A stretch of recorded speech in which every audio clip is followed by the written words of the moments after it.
जगत जननी माँ शारदा जुगनायक स्वामी विवेकानंद जी आशीर्वाद माथाय निये मंदिरे साक्षात बाबा पंचानंद जी और दुर्गा माता जी रात उच्चारणे प्रणाम जानिए शुरू करছি আজকের যাত্রাপালা আমি নীলাঞ্জনা रचना सम्पादना और निर्देशना निखिल चट्टोपाध्याय सह निर्देशनाय जयंत चक्रवर्ती मंच तारामा डेकोरेटर आलो दुईबन इलेक्ट्रिक शब्दग्रहण पल्लव माइक सार्विस आबह सनद आदल और सम्प्रदाय मैनेजर सोहम नंदी शुरू होच्छे सामाजिक যাত্রাপালা আমি নীলাঞ্জনা।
মানুষ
পিতা সন্ত্রস্তা বলি। কিন্তু কিন্তু কেন এখানে তো বাঘ নেই? বাঘ নয়, ব্যাগ। আমি সাথে ধনুকে অর্ধেক দিক দিয়ে চিলাই টান মেরেছি। ভয়ার্থ কণ্ঠ। না, তুমি পারবে না, তুমি পারবে না। যা যা, সর্বনাশ করে দিলি, একেবারে সর্বনাশ করে দিলি। কি করি এখন? শালি শালি একেবারে ডুবিয়ে দিলাম। স্যার স্যার, তুই আমার কাছে এদিকে। হ্যাঁ হ্যাঁ স্যার, স্যার স্যার, এদিকে আসুন স্যার, আসুন স্যার, আসুন। মাফ করে দিবেন স্যার, এমন এমন চিজ আপনি আর দুটো পাবেন না। যেমন খান তেমন নাচ, একেবারে অঙ্করা ওদারি মাল স্যার। রাগ করে চলে গেলে কি হবে? আর চলে গেলে আমরা থাকবো কি করে স্যার? তোরাই বাঁচবি। আর সবাই বেঁচে মরে থাকবে। তোমার নাম কি? পদ্ম। পাকে কেন? পাকেই তো কত জন্মায় স্যার। কিন্তু পদ্মের গায়ে তো পাক লাগে না। লাগে লাগে, যদি রশি পদ্মকে পাকে ডুবিয়ে দেয়। বাহ, অপূর্ব। তোমাকেই আমার দরকার। নিশ্চয়ই নিশ্চয়ই স্যার, আপনার সেবার জন্যই তো তৈরি আছে। আমাকে আপনার দরকার? হ্যাঁ হ্যাঁ হ্যাঁ, তোমাকেই দরকার। কিন্তু কেন? এটাই আমার নেশা। প্রত্যেক রাত্রে নিত্য নতুন রমণী আমার চাই। হ্যাঁ, অর্থের অভাব আমার নেই, তাই তাই অর্থের বিনিময়ে আপনার অর্থ আছে বলে আপনি আপনি নারীর সতীত্ব নিয়ে ছিটি মেরে খেলতে চান। অপূর্ব অপূর্ব অপূর্ব আপনার এই সাদা বাড়িতেও বুঝি আপনার এই সতীত্বের খেলা চলে। কি বললে?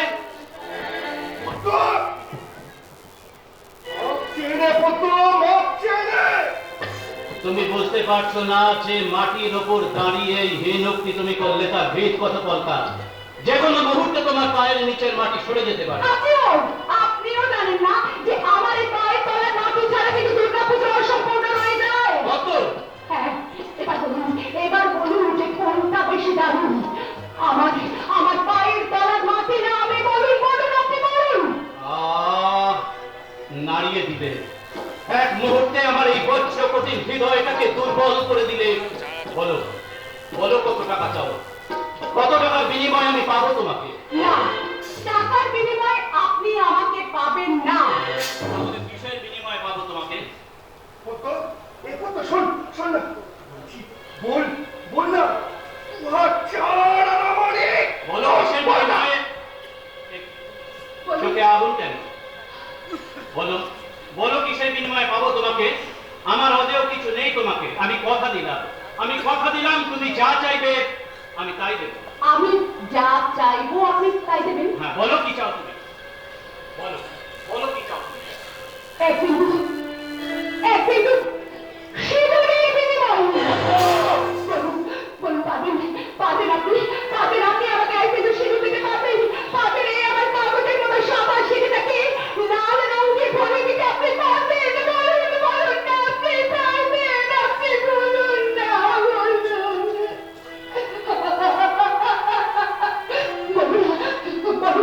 বলুন স্যার, আপনি পারবেন?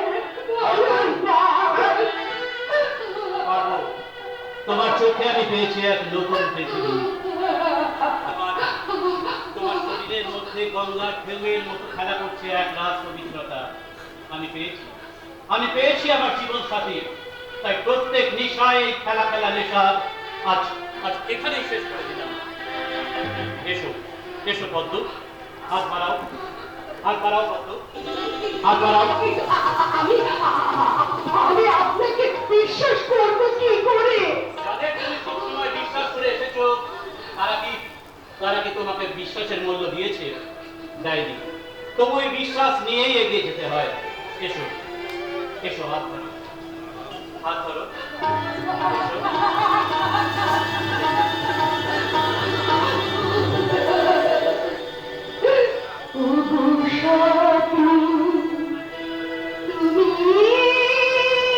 চলে যেও না,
চায় তাহলে যাদের তীর তোমার আর তোমার আত্মীয়ের বুক ভেদ করে চলে যাবে তীরের জবায় তোমাদের মৃত্যুকে মুখে নিয়ে। মনে রেখো, নারীর আঁখ যার উপর পড়ে সে কখনো তার আঁখির বাইরে যেতে পারে না। তাই সাবধান, খুব সাবধান।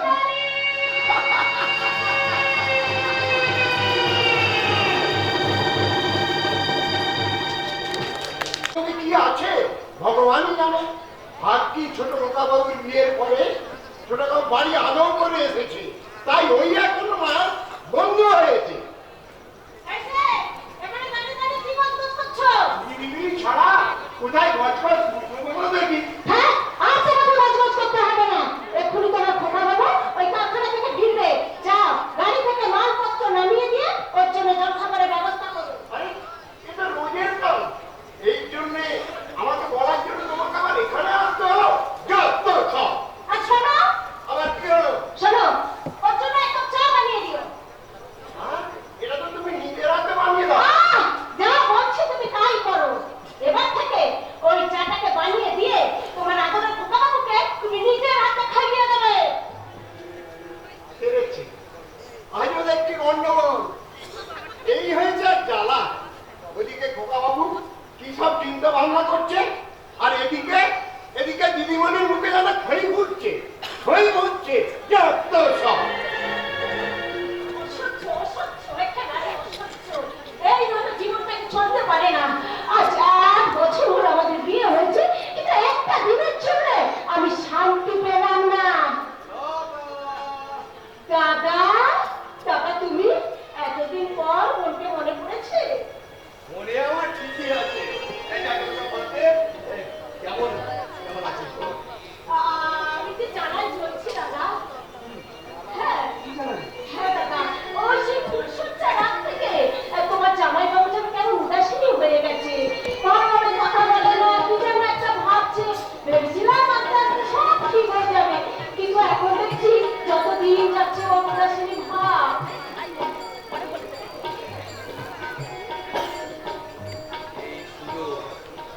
দীর্ঘ 8 বছর পর যে কথাটা বলবার জন্য আমার এখানে উদয় হয়েছে তা আজই বলতে হবে। তার মানে লালির খবর এক বিন্দু মিথ্যে নয়। অতএব বিকাশ দেখতে খুব ধীরে ধীরে এগো। দাদা, দাদা, কি ভাবছো দাদা? এই না, এই ওসব শুনে তোর লাভ নেই। কি ভাব নেই? এটা শুনলে তুই কষ্ট পাবি। যা কষ্ট পাচ্ছি এরপর আবার কি কষ্ট পাবো? অনেক অনেক বেশি কষ্ট পাবি।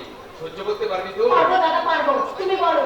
তাহলে শোন, আজ থেকে 9 বছর আগে তোর স্বামী নীলবিন্দু সেনের বিয়ে হয়ে গেছিল। দাদা, কি বলছো তুমি দাদা? যা বলছি চন্দ্র সূর্যের মতো ধ্রুব সত্য।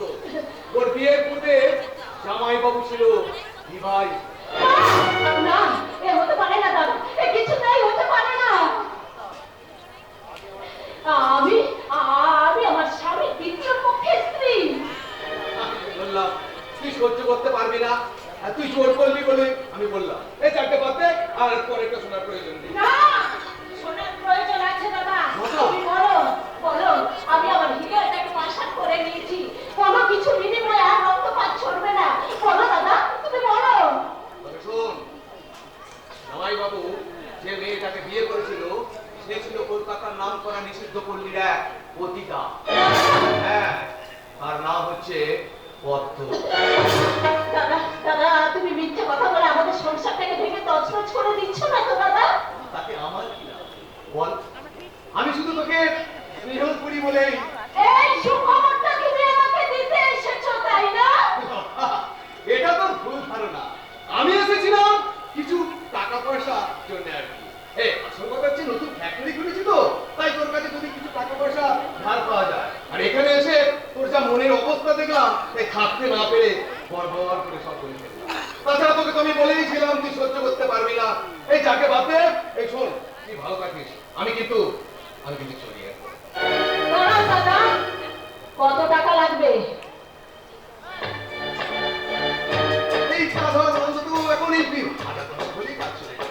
ঠিক আছে, নিয়ে যাও।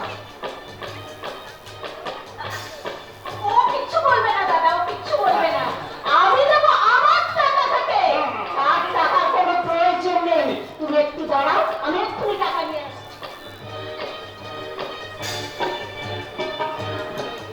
এটাই তো আমি চেয়েছিলাম।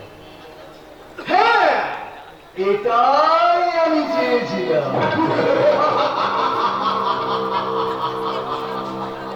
লোকের কোনো ভাই বোন নেই, আর আমার মাননীয় জামাইবাবুর সবেতন নীলমণি ওই একটাই মাত্র ছেলে।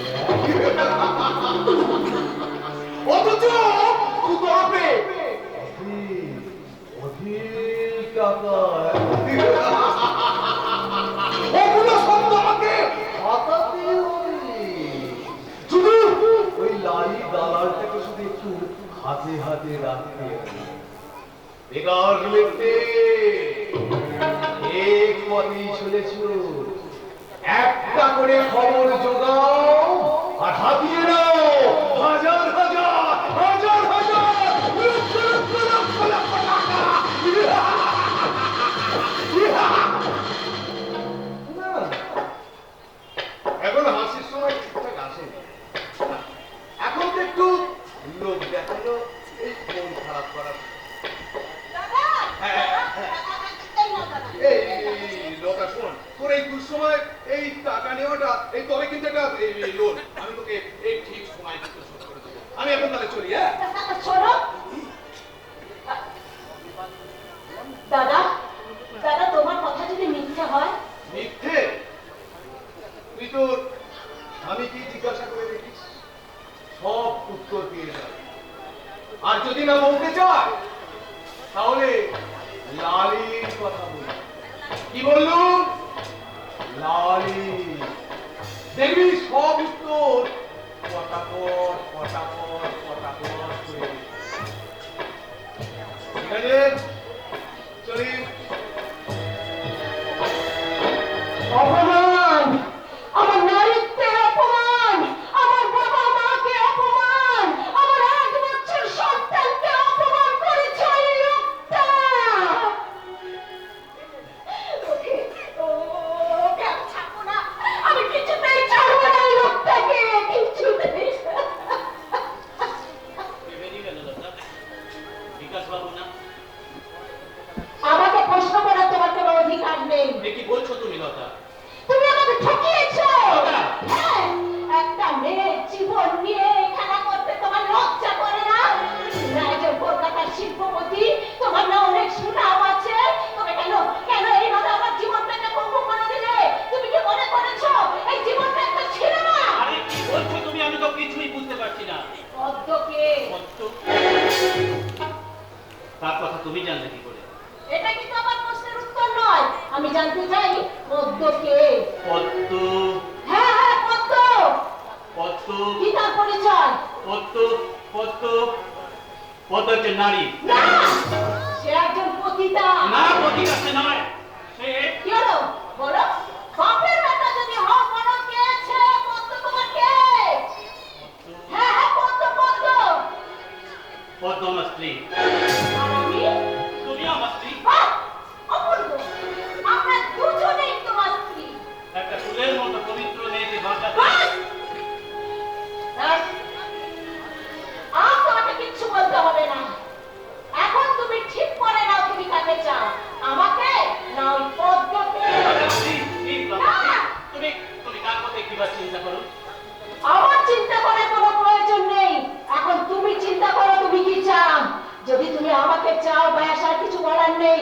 আর যদি তুমি পদ্মকে চাও তাহলে পশ্চিম বাংলা সব মানুষ তোমার এই নোংরা জঘন্য কুকীর্তি কথা জেনে যাবে। বলো বলো, তুমি কি চাও বলো। এই সমাজ তোমাকে ঘৃণার চোখে তাকাবে, তোমার একমাত্র সন্তান তোমার দিকে ঘুরেও তাকাবে না। সেই সমাজে আস্তে আস্তে তোমার সম্মান সম্মান সব চলে যাবে। এই সমাজে তোমার একমাত্র পরিচয় হবে তুমি কলঙ্কিত।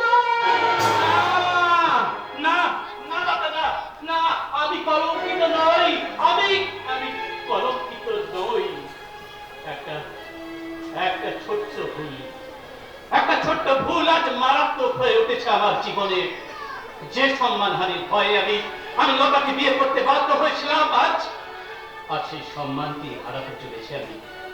কিন্তু কিন্তু পদ্মের ছেলে তার কথা বোধ হয় এখনো জানতে পারেনি লতা। আর জানতে যখন পারেনি, তখন জানতেও আর দেব না আমি।